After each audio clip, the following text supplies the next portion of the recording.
What's going on, everybody?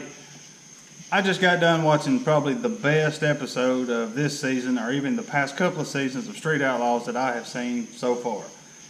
A lot was involved in this episode, and we're going to talk about it here in just a second, but there is just one or two things that I want to mention. The first thing is, I done a live feed right after the show went off, and that was for a few reasons. One, because it's just something that I have been wanting to do to interact with you, to answer questions kind of live. If you haven't seen it, you can go back and check it out. It was kind of odd, and it kind of shut off fast. My phone died. It was just, unexpected, just spur of the moment type thing, but I feel like it turned out pretty well. Number two, and that is, all of my giveaways are still going on, guys. I know we can get there. I'm not giving it away until we get there. 50,000 subscribers, $500. It's simple. We just got to get there. And the second thing is the P.O. box that is on the screen right now. The best package that I get. Like I said, it doesn't have to be the most expensive or the most valuable or whatever. It just has to be the best. We'll decide what that is, but the best package, $50. I said a Walmart gift card or a prepaid card, whatever. You can get like a Chase card or a Visa prepaid card, anything, whatever you want. The winner, whatever you want, that's what you'll get. Let's go to the end of August. Last day of August is the last day for that. But get it shipped. If you don't get it here, it don't count. And the very last thing, as always, Tom 80 videos. I cannot express how much I appreciate what you are doing for me, and everything in this video, all of the overlay and all of the B-roll is from him. Check him out. Keeping stuff going, all the no preps, all the live stuff. He made a video the other day with Tough Enough in his jet car. Check him out. Just check him out. Check his channel out. Give him a subscribe, follow, hit the bell, do it all. But with that being said, let's kick us off right here.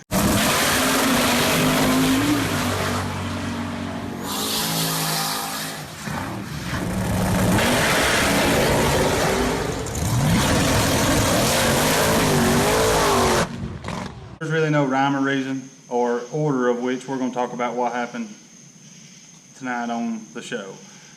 There was a lot happened with Dave, with, Monza wrecking, with, just a lot of things happened, and let's just kind of jump into it. The first thing I do want to talk about is Monza's crash. That's the most obvious of the episode, and that's what I want to talk about. That's kind of like what my live video was about. There were so many people said I was wrong and all that about it being Monza that wrecked. I knew it was him 100%. I promise that I will never tell you anything that is a lie for views. If I do not truly believe it, or I am not asking your opinion on something, I will not put it on this channel. This channel is facts only. If it is an opinion, I will say, hey, it's my opinion. But any information that I give out like that, trust me, I have done my research enough that I'm going to figure it out and be right, or at least think I'm right. If I'm wrong, I don't care if I have to shame myself in front of all 40-something thousand subscribers that I have, I will. I don't care. I am out here to put out information about the show and about these cars to people who may not know, and just create a platform for us all to discuss it. That's all it is. But it was Monza, and I don't know exactly what happened with the car. I did see the car go to bouncing, and them tires are like balloons. They're real soft sidewalls, and once they do go to bouncing, it's going to bounce. It's like a death wobble kind of. But he has been having a lot of chassis issues. I think that's what it is. It looked to me like we had parachute problems. I'm not saying it did, I'm just saying it looked like, which there was a lot happening at once, so that could have been what it was. But the crash looked insane brutal from the views that we had, and I know it was. You run 150 mile an hour and you go to flipping, it is brutal. But what views we had of the car, which I know we'll see more next week or week after next about that, but it didn't look as bad as what it could have been. I'll just put it that way. He walked away without a scratch. That is the main thing. And, I hope to see him come back pretty quick. You know that he's going to be off the show the rest of the season. But you do know that his car is running right now because he is running at No Prep Kings. So, it's not a total loss. He is back. He didn't give up. And it is another split bumper Camaro.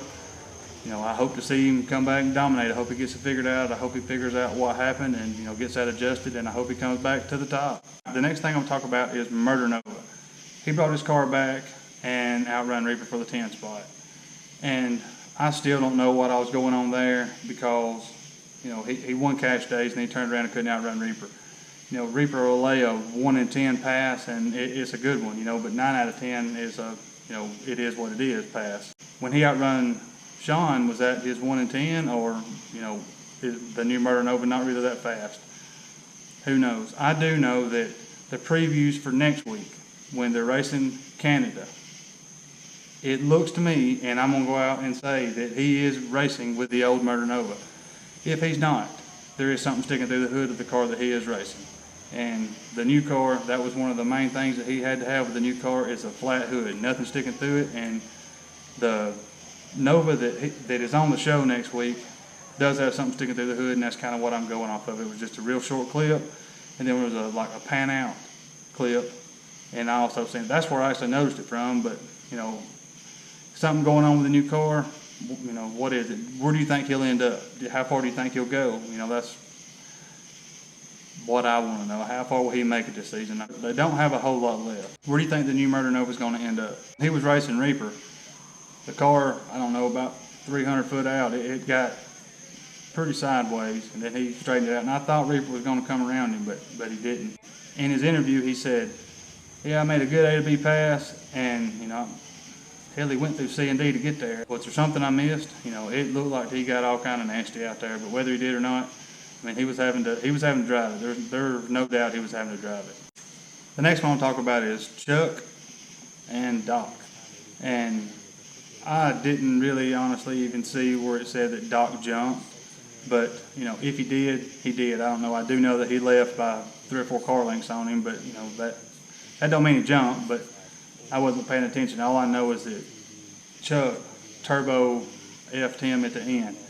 It was I was on the edge of my seat wondering if he was going to come around him, and right there, when it showed him across the finish line, it was just side by side, and then it come back and it said that Chuck won, so the jump didn't even matter. But that was some moving on Chuck's part, because Doc, he's the only nitrous car left on the list, but he's not somebody that you take lightly, and he's not a joke. Next one I'm going to talk about is when Ryan and Lutz race. Everybody's whining and bitching about you bring me in first all the time, you bring me in first all the time. And, to me, I agree with Chief there.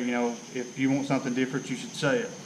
And, even though there is a lot of stuff that we don't see on the show that they do talk about, I don't think the Chief would say, hey, y'all need to talk to me about it. I think he just picks one. I don't think that he, has favorites or anything. I think he really does want the most fair thing for the list. There's a lot of things going on right now about whether him and Dave's in cahoots or whatever. Him and Sean done a live feed with Dave today, as a matter of fact. I do think he is closer to some of them, but when it comes to the list, I do think that he is as fair as he can be. And I know that there's going to be so many comments saying I was wrong, but that's how I truly feel. I really do feel that way. Last season, I may not have felt that way, but right now I do.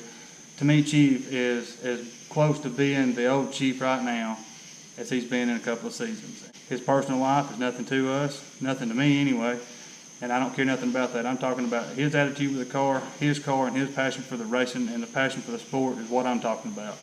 But when he pulled them both in, that messed both of them up. It didn't give anybody an advantage or disadvantage because they was both messed up with it, And like Ryan said right after that, the way you stage your car determines how you race your car, and that is true. But neither one of them had an advantage or disadvantage because they was both confused. So, that was pretty cool. Neither one of them could really gripe that the other one had an advantage over that.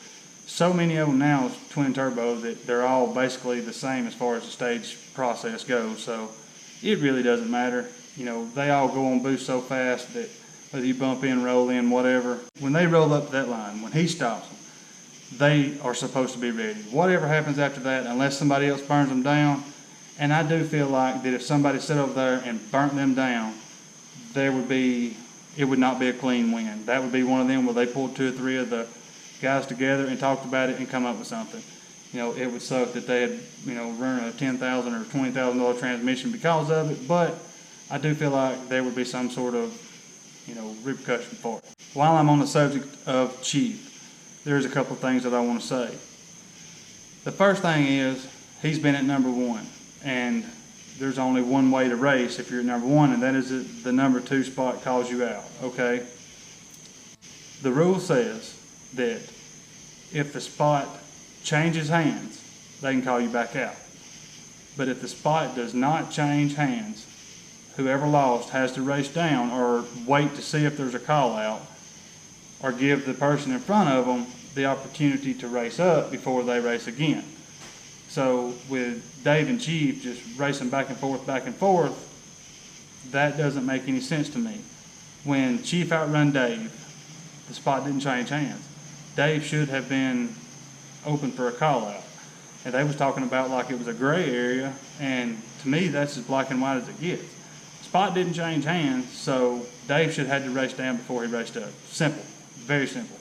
But they act like that they couldn't get it figured out. I mean, the rule clearly states that, and I don't understand what the problem was. And let's talk about the race between him and Dave.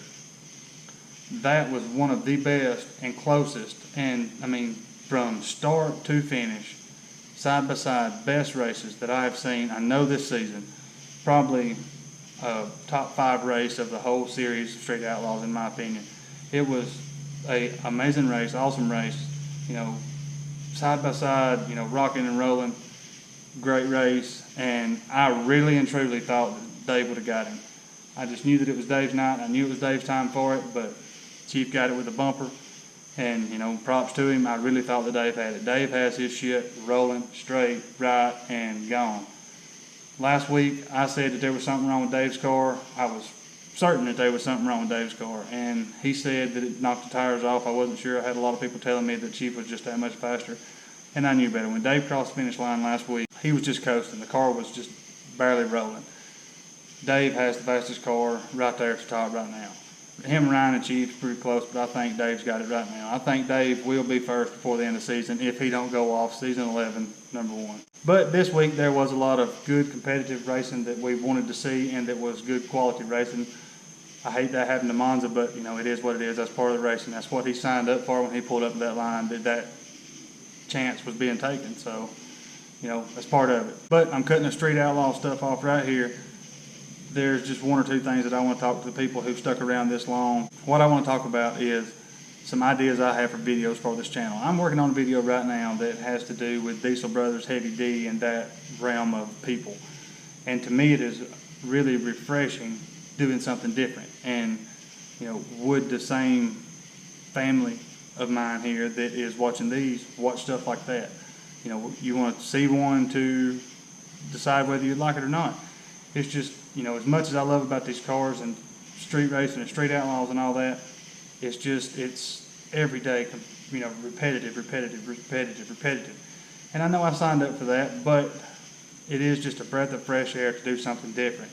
I look forward to editing them, and it is so easy to edit a video like, you know, the one I did on the Mustang, or the one that I've done on my Corvette, stuff like that. I can edit them in a couple hours. These videos, the one that you're watching right now, will literally take me 8 hours to edit. And I know you don't see an 8-hour quality video, but to me, it does take that long. You know, if you watch the live feed, I do stumble over my words a lot, and I have to edit all that out, and that takes time. And it just is a breath of fresh air to edit something different. And also, I got a real good buddy who's got that Super Duty that's got $100,000 in it that I've talked about. You know, I'm still going to do that. I'm just trying to decide what to do with the channel, which way to go. I've slacked off a lot on the channel, just dealing with things at home, so to speak, dealing with family-related stuff. I'm about to kick this channel back up to 100, and we're going to start pumping some videos out. We're going to start pumping out at least 2 or 3 a week, and I need to know who all is on board to watch stuff other than Street Outlaws. That's basically my question. But there's my questions. There's everything. The email address that's across the screen right now. Any questions, any comments, anything you want me to know, say, do, or have, send it there. Also, same spot is the P.O. box for the channel. Again, like I said, anything, send it there. Also, anything, send it to that P.O. box for the contest. Just want me to have, promote, whatever. And we're going to cut this video off right here. Thank you very much for watching. Don't forget to answer all the questions that I asked in this video in the comments below, or send it to the email address. Thank you very much for watching. Godspeed. I'll see you in the next video.